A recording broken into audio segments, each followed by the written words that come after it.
ये दो वो अहम तरीन सियासी शख्सियात हैं जिन्होंने जम्मू कश्मीर में डेब्यू के दिन ही अपने पॉलिटिकल करियर का लगभग एंड कर दिया, क्योंकि इनके जो उम्मीदवार थे, चाहे वो जम्मू के अंदर हो या कश्मीर के अंदर, चुनावी मैदान में तो थे, लेकिन जो पहले से लगभग तय था कि उनकी जमानतें जब्त होंगी, कुछ वैसा ही हुआ। सैयद अल्ताफ़ बुखारी और गुलाम नबी आज़ाद, एक फॉर्मर चीफ मिनिस्टर, एक फॉर्मर एजुकेशन मिनिस्टर, दोनों की तरफ से इस बार जब चुनावी मैदान में कदम रखा गया, पहली बार लोकसभा चुनाव लड़ रहे थे जम्मू कश्मीर अपनी पार्टी जो 8 मार्च 2020 को बनी, और दूसरी तरफ गुलाम नबी आज़ाद की पार्टी जो 26 सितंबर 2022 को बनी।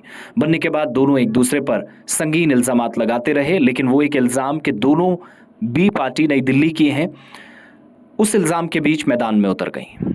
अब उम्मीदवारों की, जिनमें मोहम्मद अशरफ मीर जो श्रीनगर से चुनाव लड़ रहे थे, जनूबी कश्मीर से भी चुनाव लड़ रहे थे मोहम्मद सलीम परे, लेकिन ये आमिर भट्ट हैं जो श्रीनगर से थे, और इसी तरीके से सलीम परे जो साउथ कश्मीर से थे, और ये ज़फ़र इकबाल मनहास अपनी पार्टी के जो जनूबी कश्मीर से यानी साउथ कश्मीर वाली सीट से 1.5 लाख के करीब वोट लिया, फिर भी ज़मानत जब्त हुई। मोहम्मद सलीम परे साउथ कश्मीर से डीपीएपी से चुनाव लड़ रहे थे, इनकी ज़मानत जब्त हुई। डीपीएपी से आमिर भट्ट श्रीनगर से चुनाव लड़ रहे थे, इनकी भी ज़मानत जब्त हुई, 15,000 वोट लिए। मोहम्मद अशरफ मीर ने 68,000 वोट लिए, लेकिन ज़मानत जब्त हुई श्रीनगर से।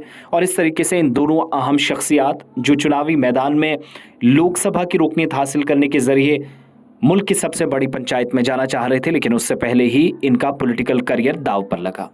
370 के मामले पर एक दूसरे पर संगीन इल्जामात के बीच किसी की भी परफॉर्मेंस सही नहीं रही।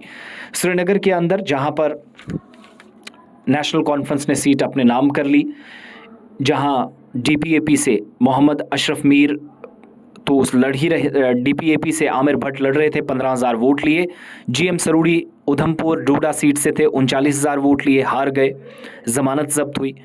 जनूबी कश्मीर से सलीम परे, ज़फ़र इकबाल मनहास ने फिर भी अच्छी कारकर्दगी रही, जिनने वोट 1,40,000 से ज़्यादा लिए, जीत गए, माफ़ कीजिएगा, ज़मानत जब्त हुई। सरूड़ी जो 40,000 के आसपास वोट कटवा के तौर पर साबित हुए, जो पहले से अंदाज़ा लगाया जा रहा था, लाल सिंह को काफ़ी ज़्यादा नुकसान पहुंचाया। और इसी तरीके से श्रीनगर सीट से मोहम्मद अशरफ मीर डेब्यू करने निकले थे, लेकिन उससे पहले ही वो क्लीन बोल्ड हो गए।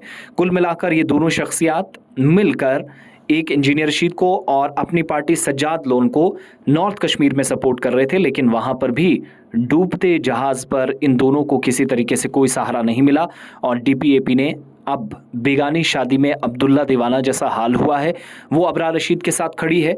तो दूसरी तरफ आप देखेंगे सैयद मोहम्मद अल्ताफ़ बुखारी जो पार्टी के उम्मीदवार तो मैदान में उतारे थे, लेकिन वो उम्मीदवार न घर के न घाट के रहे। असेंबली चुनाव में ज़रूर इसका फ़ायदा हो सकता है, दोनों पार्टियां कुछ शायद मोमेंटम गेन कर सकती हैं, ग्राउंड तैयार हो सकता है, लेकिन फ़िलहाल इन उम्मीदवारों के जिनके आप खूबसूरत चेहरे देख रहे हैं, अल्लाह इनकी उम्रें दराज करे, लेकिन जिन पार्टियों के साथ जुड़े वहाँ उनकी ज़मानतें ज़ब्त हो गई।